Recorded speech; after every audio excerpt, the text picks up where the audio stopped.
And we go straight to business. Brian is joining me here on set. It's going to start in Mexico, aren't we, Brian? Looking east for development opportunities. Yeah, that's right, Stuart. The Mexican economy has seen a lot of uncertainty since the election of Donald Trump in the U.S. Trump has called on U.S. companies operating south of the border to bring their jobs back home. He's also promised to renegotiate the North American Free Trade Agreement. Now, that's led a number of Mexican states to pivot to China. This week, Chinese car maker JAC Motor unveiled 2 new SUV models for the Mexican market. Those will be produced in partnership with Mexico's Giant Motors, following a €200 million investment in an existing plant in the state of Hidalgo. Hidalgo's governor said he's looking for investments from anywhere.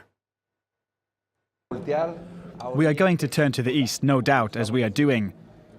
We want the Chinese to come, invest in the state of Hidalgo, and we will have to do what is necessary so that they can do this with confidence. We want the Japanese to invest in the state of Hidalgo, and we will turn to the west as well. We want to turn to Europe. We will work to see what European companies we can bring to Mexico. Now, next we're going to take a look at one US business sector that's flying high. I'm not going to talk about cars, I'm not going to talk about computers. I'm going to tell you about cannabis, or rather Brian is. Well, legal marijuana is a growth industry in America. Currently worth nearly $7 billion per year, it's projected to hit $21 billion by the year 2021 as decriminalization efforts continue. That's in spite of a current conservative administration that would prefer prohibition. Catherine Viette has more. At this marijuana dispensary in Los Angeles, business is booming.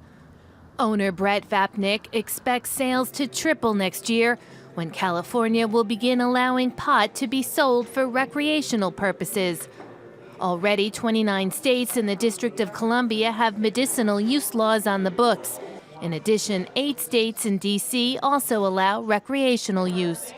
But the federal government still classifies marijuana as an illegal drug, and the new administration in Washington has set off some alarm bells.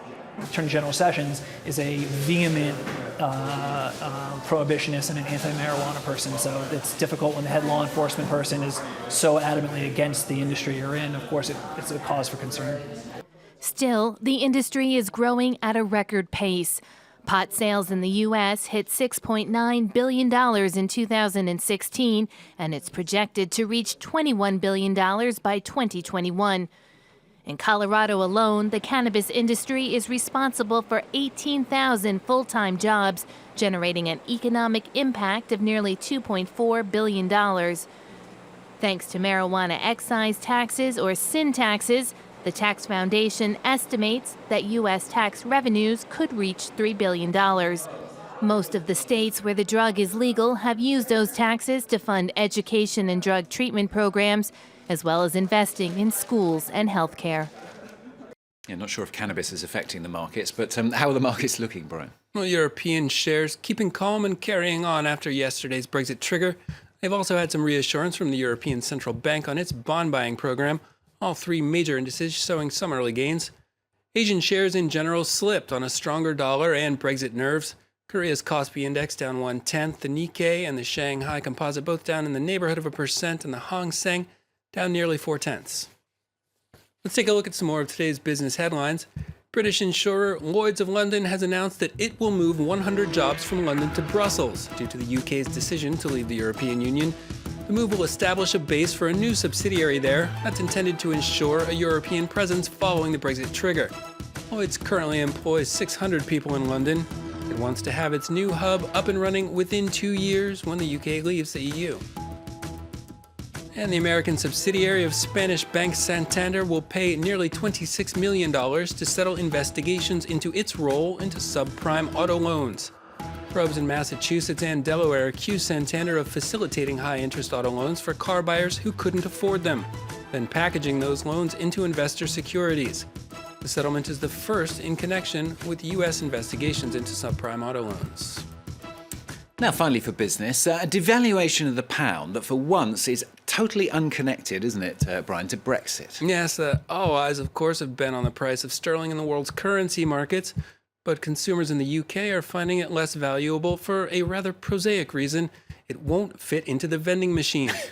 Britain released its new 12-sided £1 coin Tuesday, and as of now, many of the country's automated systems still can't accept it.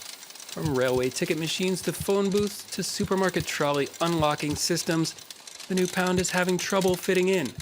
Britain purposely made the new coin a complex shape as the old one was too easy to counterfeit. Complicated stuff. I read the other day that you have to use the old ones by mid-October. So have a look down the back of the sofa. Spend away, I guess. Yeah, exactly. Brian Quinn there with the business on France 24 and